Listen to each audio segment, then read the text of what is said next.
मेरे अधिवक्ता दोस्तों नमस्कार। मैं Rakesh Sharma, spokesman bar council of Delhi बात कर रहा हूं। कल जो एक फैसला आया ऑनरेबल दिल्ली हाई कोर्ट का, जिसमें हमारे जो दिल्ली बार एसोसिएशंस के चुनाव हैं, जो डिस्ट्रिक्ट बार एसोसिएशन के चुनाव हैं including high court bar association, उसकी एक और डेट कल अनाउंस की गई है और वो है 28 फरवरी 2025। दोस्तों, माना यह जा रहा है कि शायद ये डेट लास्ट होगी, इसके बाद कोई एक्सटेंशन इसमें नहीं होगा, क्योंकि एक मिमिक्री बन गई है, एक मजाक बन गया है, एक मखौल बन के रह गया है। हाई कोर्ट्स के ऑर्डर को जिस तरह से मैं कहूँ नज़रअंदाज किया गया, या मैं ये कहूँ कि जिस तरीके से उसकी अनदेखी की गई, क्योंकि पहले 19 अक्टूबर 2024 को चुनाव as per the order of honourable high court था, वो नहीं हुआ। उसके बाद 13 दिसंबर 2024 के लिए डेट मुकर्रर हुई, वो भी चुनाव नहीं हुआ। उसके लिए क्यों नहीं हुआ, क्या रीजंस रहे, कोई जिम्मेदारी किसी के ऊपर नहीं आई, किसी को जिम्मेदार नहीं ठहराया गया। फिर उसके बाद एक डेट 7 फरवरी आई, वो भी एक्सटेंड हो गई। उसके पीछे तो तर्क ये दिया गया कि दिल्ली विधानसभा के चुनाव हैं, इसलिए बार एसोसिएशंस के चुनाव अभी नहीं हो सकते, और उसको सब नज़रअंदाज करते हुए अब एक और कल ऑनरेबल हाई कोर्ट ने जो अपना डिसीजन दिया, उसमें बिल्कुल साफ शब्दों में कहा गया कि अब जो है 28 फरवरी 2025 को ही चुनाव होना है। एक हवा है, एक मैं कहूँ कि लोगों को अब लगने लगा है कि शायद इसको आगे नहीं बढ़ाया जाएगा। अगर नहीं बढ़ाया गया तो एक अच्छी बात होगी, और अगर बढ़ा दिया गया इसको भी, तो इससे ज़्यादा दुर्भाग्यपूर्ण स्थिति शायद एडवोकेट्स के सामने नहीं होगी। खैर, हम ये मान के चलते हैं, बीइंग पॉजिटिव थिंकर्स, कि चुनाव वाकई में 28 फरवरी 2025 को हो जाएंगे, और हो भी जाने चाहिए। तो दोस्तों, ये एक ऑर्डर वहाँ से हुआ। अब जिम्मेदारी आ जाती है कैंडिडेट्स की, जिम्मेदारी आ जाती है वोटर्स की, कि वो किस ढंग से इस चुनाव को लेते हैं। देखिए दोस्तों, बिल्कुल साफ साफ कहूँ तो जितने भी कैंडिडेट्स हैं हमारे ही बीच के भाई बहन हैं, अलग अलग पोस्ट पर वो अपना कॉन्टेस्ट कर रहे हैं, और उन्हीं में से हमें चुनना भी है। कहीं बाहर से किसी को नहीं आना है। जो लोग भी किसी बार में 80 हैं, किसी बार में 70 हैं, किसी बार में 100 हैं, किसी बार में 40 हैं, तो इस तरीके से कैंडिडेट्स हैं, और उनमें से चुनाव होना है। अब एक बहुत बड़ी जिम्मेदारी वोटर्स के ऊपर आती है। मैं डिफरेंट बार्स में गया हूँ, वहाँ के लोगों से मिला हूँ। आम जो एडवोकेट हैं, बिल्कुल साधारण, जिनका बहुत ज़्यादा पॉलिटिक्स में मैं कहूँ कि उनका पार्टिसिपेशन नहीं रहता, उन लोगों को भी एक बहुत निराशाजनक उनका एक रवैया रहा कि उनको एक निराशा है कि जो भी हो रहा है, जो सिनेरियो पिछले 6 महीने से चल रहा है, कि बार के लोग हाई कोर्ट्स में जाते हैं, सुप्रीम कोर्ट में जा रहे हैं, अपने फैसलों को, अपनी बातचीत को जो बैठकर सुलझाई जा सकती थी, उसके लिए ऑनरेबल हाई कोर्ट का, ऑनरेबल सुप्रीम कोर्ट का टाइम खराब कर रहे हैं, और अपनी डिग्निटी को डाउन कर रहे हैं, ऐसा माना जा रहा है। इसे जो प्रेजेंट में जो सिटिंग बार मेंबर्स हैं, जो बार के जो एग्जीक्यूटिव्स हैं, वो शायद इसे अपनी मैं कहूँ विक्ट्री मानती हो, या अपना आपका बड़प्पन मानती हो, कि भाई हम बहुत बड़ा काम कर रहे हैं, कि हम इलेक्शन नहीं होने देना चाहते, तो नहीं हो रहे हैं इलेक्शन, ये हमारी विक्ट्री है। ये उनकी बहुत बड़ी भूल है। इससे उनकी इमेज कोई अच्छा नहीं बन रही है, इससे कोई एक बहुत बड़ा रेस्पेक्टफुल उनको ऑनर नहीं दिया जा रहा है, बल्कि मैं कहूँ कि एक डिग्रेडेशन हो रहा है, मॉरल एथिक्स पर डिग्रेडेशन हो रहा है, और जो सिस्टम है उसके साथ एक घिनौना मजाक हो रहा है। तो ये मजाक आगे ना हो। और अब एक जो मैं बात विशेष कहने के लिए आपसे मुखातिब हुआ हूँ, वो ये कि अब की बार कम से कम वोटर्स जो हैं बहुत इत्मीनान से, बहुत धैर्य से, और बहुत ही सूझबूझ से अपने जो कैंडिडेट्स हैं उनमें से सूझबूझ के साथ ऐसे लोगों को चुने जो वाकई एडवोकेट्स का वेलफेयर चाहते हैं, जो चाहते हैं कि एडवोकेट्स की डिग्निटी बनी रहे, जो चाहते हैं कि एडवोकेट्स में यूनिटी बनी रहे, जो चाहते हैं कि एडवोकेट्स की जो रेस्पेक्ट है वो बढ़े, वो घटे ना, कम से कम बढ़े ना तो घटे भी ना, वो कम से कम डाउन ना हो, ऐसे लोगों को आपको चुनना है। देखिए वायदे सब कर रहे हैं, और पिछले इलेक्शन में भी सब लोगों ने किए थे, जो सिटिंग एग्जीक्यूटिव है उन लोगों ने भी बहुत बड़े बड़े वायदे किए थे। मैं ये नहीं कह रहा किसी ने भी पूरे नहीं किए हैं अपने कुछ वायदे, लेकिन अधिकांश लोगों ने उन वायदों को पूरा करना तो दूर रहा, उन वायदों पे काम भी नहीं किया है। और कुछ ने तो ऐसा भी किया है कि जिससे एडवोकेट्स को शर्मिंदगी उठानी पड़ी है, एडवोकेट्स को अपनी मैं कहूँ मुंह छुपाना पड़ा है पब्लिक में भी इमेज खराब की गई है, और जुडिशरी के सामने भी हमारी जो स्ट्रेंथ है वो वीक हुई है, और जुडिशरी के साथ जो हमारा कॉर्डियल रिलेशन था और जो होना चाहिए था उसमें भी गिरावट आई है। रीज़न कि हम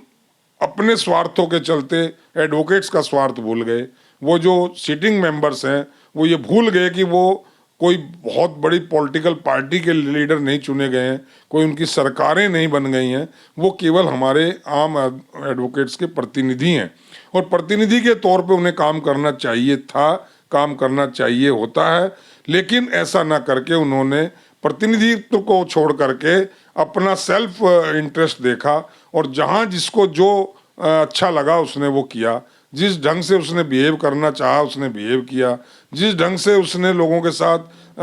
मैं कहूँ कि उनका काम करने के लिए कोताही बरती वो उन्होंने बरती। बिकॉज एक बहुत बड़ा उनको शेल्टर है सभी को कि एक बार चुन लेने के बाद 2 साल 3 साल 4 साल जब तक भी वो खींच पाए तब तक तो उनको कोई सीट से उतार नहीं पाएगा।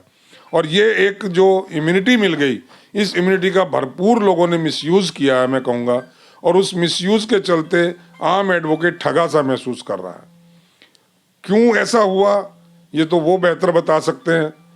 मैं कभी पूछने की कोशिश करूं तो शायद वो ना भी बताएं, लेकिन सब समझ रहे हैं, आप सब लोग लर्नेड एडवोकेट्स हैं, सब बातें समझते हैं।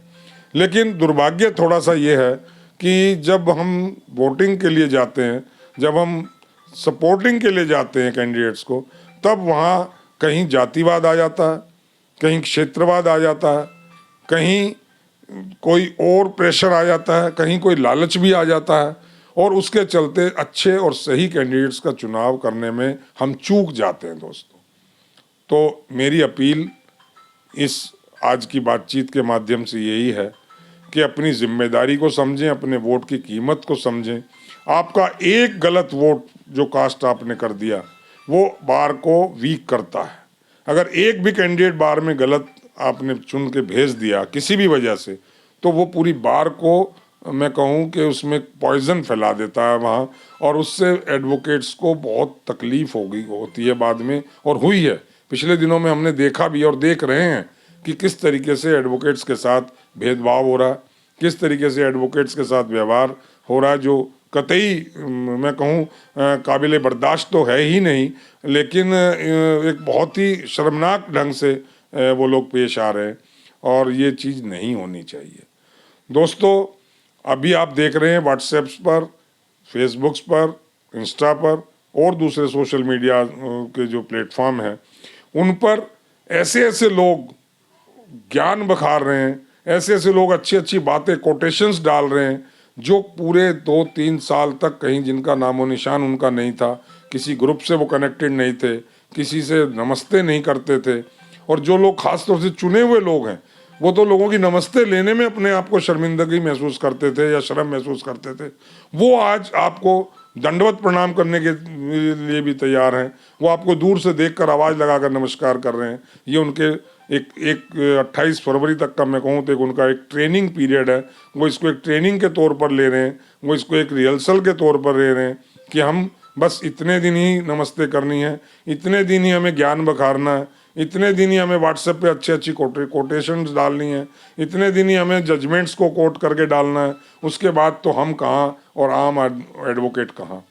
तो दोस्तों ऐसे लोगों को ज़रूर आप आइडेंटिफाई करें, उनको बिल्कुल सपोर्ट ना करें, उन लोगों को बिल्कुल वोट ना करें जो केवल और केवल अपने इंटरेस्ट के लिए बार में आए।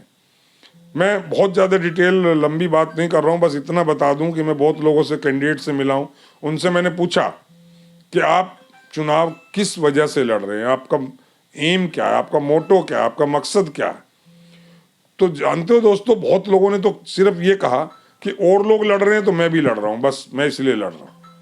कुछ ने कहा कि इससे हमारी क्लाइंटेज बढ़ जाती है, कुछ ने कहा कि इससे हमारी जान पहचान तो बढ़ेगी, हमारे यहाँ जीते।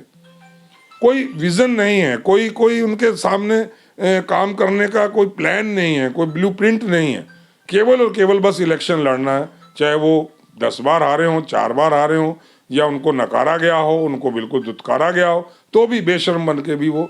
आएंगे, क्योंकि उन्हें एक दिखाना है पब्लिक में कि भाई देखो हम लीडरशिप में हैं, हम चुने हुए 4,000 5,000 में से 100 आदमियों में से हम भी हैं जो हम लीड करने के रेस में हैं। तो ऐसे लोग जो अपॉर्चुनिस्ट हैं, ऐसे लोग जो स्वार्थी हैं बिल्कुल, उन लोगों को थोड़ा आइडेंटिफाई जरूर करना दोस्तों, वरना फिर चूक हो गई तो फिर यही तमाशे होंगे, फिर यही जद्दोजहद होगी, फिर यही फजीयत होगी, फिर यही कहीं गोलियां चलेंगी, कहीं लठ चलेंगे, कहीं लड़ाइयाँ होंगी, कहीं आपस में बार के मेंबर्स में आपस में तनातनी होगी, किसी को निष्कासित किया जाएगा, किसी को डिबार करने की कोशिश की जाएगी, किसी को कुछ और ढंग से ट्रीट किया जाएगा, किसी की बार ऑफिस में एंट्री बंद की जाएगी। ये सब जो नाटक और ये सब जो एक मैं कहूँ कि एक सिनेरियो बनेगा, उसका रिपीटेशन ना हो इसका, इसलिए हमें वोटर्स को खास तौर से मैं अपील कर रहा हूँ, प्लीज़ ध्यान रखिएगा, प्लीज़ ऐसे लोगों को बहुत गौर से, आपके पास बहुत लंबा टाइम था, क्योंकि 19 अक्टूबर 2024 को जो चुनाव होना था उस वक्त भी कैंडिडेट्स वही थे, आज भी कमोबेश वही हैं। एक थोड़ा सीटों में अदल बदल हुआ है, कुछ लेडीज़ रिजर्वेशन का जो हुआ तो उसके चलते कुछ लेडीज़ में सीटों का अदल बदल हुआ है, चेहरे वही हैं, नाम वही हैं, केवल अदल बदल की गई है। और उन अदल बदल के लिए भी कहीं ना कहीं बाहर सी जिम्मेदार हैं कि जो फैसला आपस में मिल बैठ कर लेना चाहिए था वो हमने कोर्ट्स के ऊपर छोड़ दिया। कोर्ट्स ने फिर जैसा चाहा वो ऐसा किया। हमारा कॉन्स्टिट्यूशन जो हमारी डिफरेंट बार्स का है वो एक तरफ धरा रह गया। हमारी जो अपनी स्वायत्ता है, जो अपनी इंडिपेंडेंसी है, वो ख़त्म हुई है। हमारे ऊपर जो भी ऑर्डर ऊपर से हुआ है उसके लिए हम बाध्य हैं मानने के लिए, और इस सब के लिए जिम्मेदार केवल और केवल कोई बाहर का नहीं है, हम और आप ही हैं। तो दोस्तों, जिन लोगों की वजह से ख़ास तौर से ये सब सिनेरियो बना, जिन लोगों की वजह से वकीलों को इस तरह जिल्लत सहन करनी पड़ी, उन लोगों को उससे सावधान रहें, उन लोगों की बातों में कतई ना आए। जो लोग,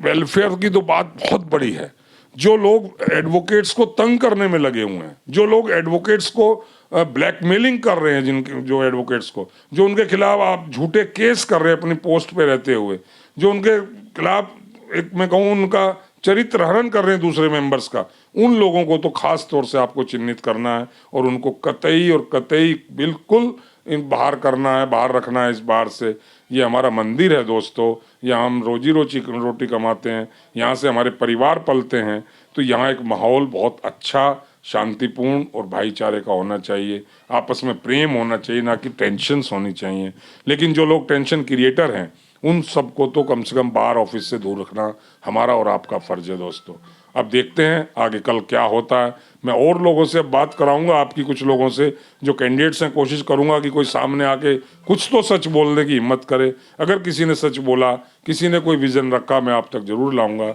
आज के लिए दोस्तों इतना ही। लेट्स होप कि चुनाव 28 फरवरी को हो जाएं और हम और आप अपने वोट को कास्ट कर सकें और एक अच्छी और मजबूत बार एसोसिएशंस डिफरेंट डिस्ट्रिक्ट कोर्ट्स में और हाई कोर्ट में आ सके। ऐसा हमारा एक सपना है और ऐसा हमारा एक मिशन भी होना चाहिए, ऐसा हमारा एम भी होना चाहिए कि हम लोग एक अच्छी बार का निर्माण करें, अच्छी बार को चुनें, जिससे कि हमारे वकीलों की इज्जत बनी रहे। तो आज के लिए दोस्तों इतना ही। जय हिंद, जय भारत, एडवोकेट्स यूनिटी जिंदाबाद।